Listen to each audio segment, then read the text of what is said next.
Hello friends, welcome to my YouTube channel health education by Sonam. तो friends, आज हम चर्चा करेंगे आशा वर्कर्स की सैलरी और योग्यता के बारे में एवं आशाएं किस प्रकार से शहरी क्षेत्र में कार्य करती है और ग्रामीण क्षेत्र में कार्य करती हैं और उनका क्या क्या कार्य होता है एवं रोल्स एंड रिस्पॉन्सिबिलिटी देखेंगे।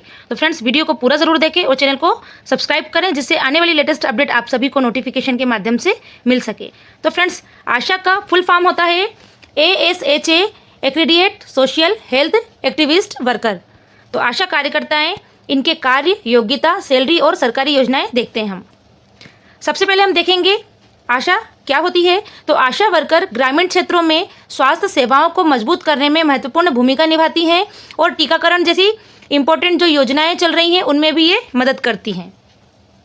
नेक्स्ट हम देखते हैं आशा की रोल्स एंड रिस्पॉन्सिबिलिटी क्या होती है, आशा के कार्य क्या होते हैं।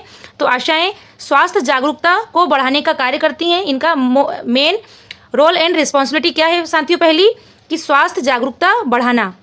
दूसरा, इनका मेन इंपॉर्टेंट रोल है टीकाकरण में सहायता करना। तो टीकाकरण में सहायता के लिए गर्भवती माताएं एवं बच्चों को आंगनवाड़ी तक लाने में मदद करती हैं और जो बच्चों को समय समय पर टीके लगते हैं उनको समय पर टीके लगवाने का कार्य करती हैं। तीसरा, इनका मेन इंपॉर्टेंट रोल है कि गर्भवती महिलाओं और शिशुओं की देखभाल करना।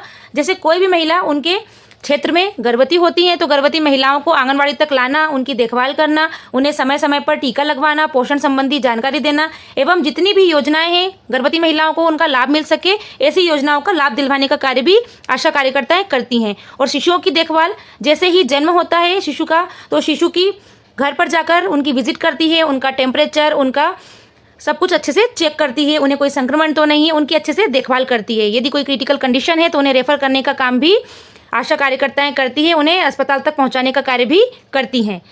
चौथा, इनका मेन इंपॉर्टेंट रोल है कि स्वच्छता और परिवार नियोजन पर मार्गदर्शन देना। तो स्वच्छता के लिए भी ये जागरूकता करती हैं, अपने क्षेत्र में बताती हैं, स्वच्छता के लिए जागरूक करती हैं और परिवार नियोजन पर भी लोगों को समझाती है।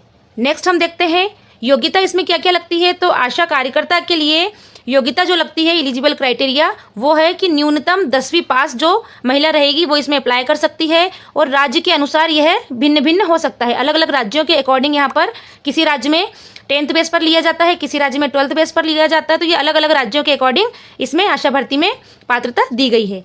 दूसरा है स्थानीय निवासी होना चाहिए। तो आशा कार्यकर्ता जिस भी ग्रामीण क्षेत्र के लिए फॉर्म फिल कर रही है वह उसी ग्राम की निवासी होना चाहिए। यदि शहरी क्षेत्र में अप्लाई कर रही है तो वो उसी वार्ड की महिला होना चाहिए जिस वार्ड के लिए वह फॉर्म फिल कर रही है। तीसरा इसमें है हेल्थ सेक्टर में रुचि।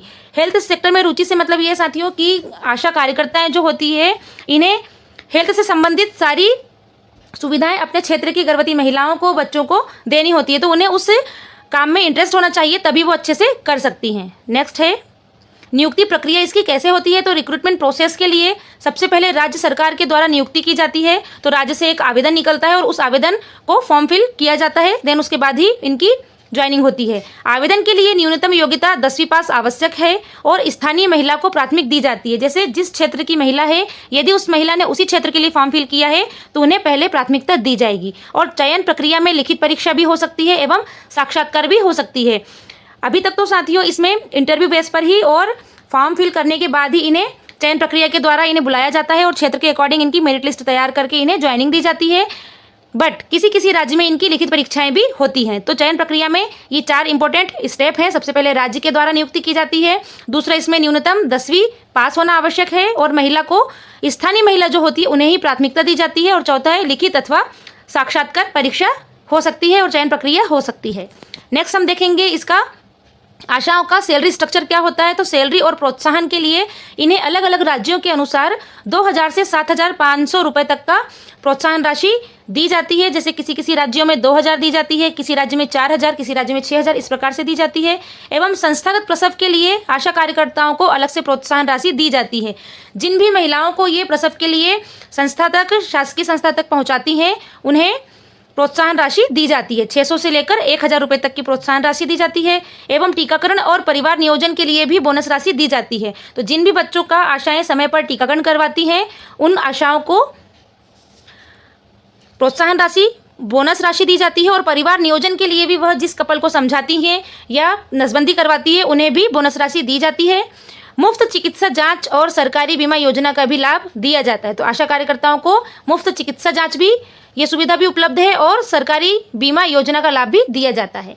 नेक्स्ट हम देखेंगे कि इसमें क्या क्या चैलेंजेस होते हैं, सॉल्यूशन इसके क्या है। तो चुनौतियां और समाधान इसमें है कि कम वेतन और अनियमित भुगतान होता है।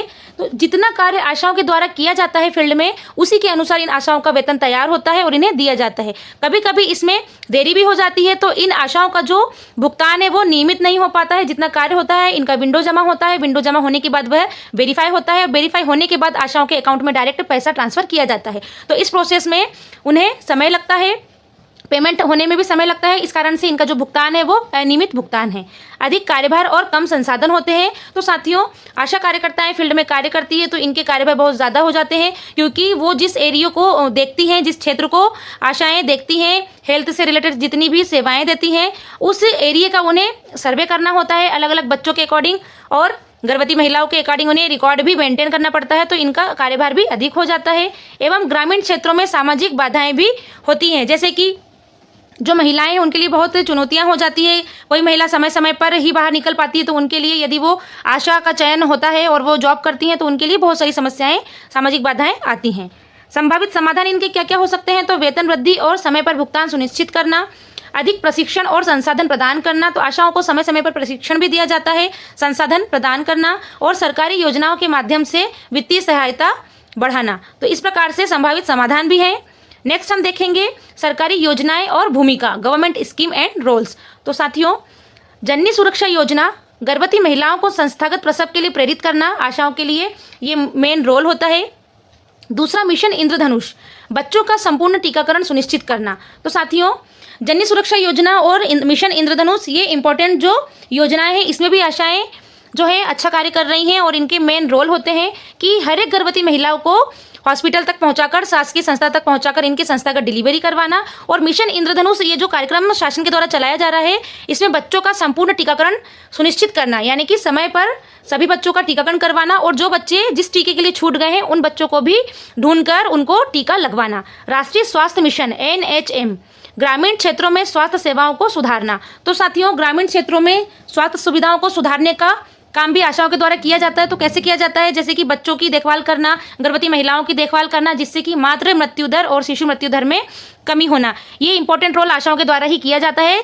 वो इतनी अच्छी सेवाएं देती हैं, गर्भवती महिलाओं को समय पर आंगनवाड़ी तक लाना, हॉस्पिटल तक पहुंचाना, इससे मातृ मृत्यु दर और शिशु मृत्यु दर में भी कमी हुई है एवं हेल्थ में भी इंप्रूवमेंट हुआ है। नेक्स्ट है पोषण अभियान। तो पोषण अभियान में कुपोषण रोकथाम के लिए कार्य करना, समय समय पर गर्भवती महिलाओं को और बच्चों को पोषण संबंधी जानकारी देना, एवं भारत सरकार के द्वारा चलाया जा रहा है एनीमिया मुक्त भारत अभियान चलाया जा रहा है, जिसमें 6 माह से 5 वर्ष तक के बच्चों को एनीमिया की जो सिरप होती है वो बच्चों को आंगनवाड़ी केंद्रों पर पिलाई जाती है, एवं गर्भवती माताओं को और गैर धात्री और गर्भवती माताएं जो नहीं है उनको भी आयरन की गोलियां आंगनवाड़ी केंद्र पर खिलाई जाती है। तो यह इंपॉर्टेंट रोल भी आशा कार्यकर्ताओं के द्वारा किए जा रहे हैं, जिससे कि पोषण अभियान को कंटिन्यू रखा जा रहा है, जिससे कुपोषण को दूर किया जा सके और हेल्थ में इंप्रूव किया जा सके।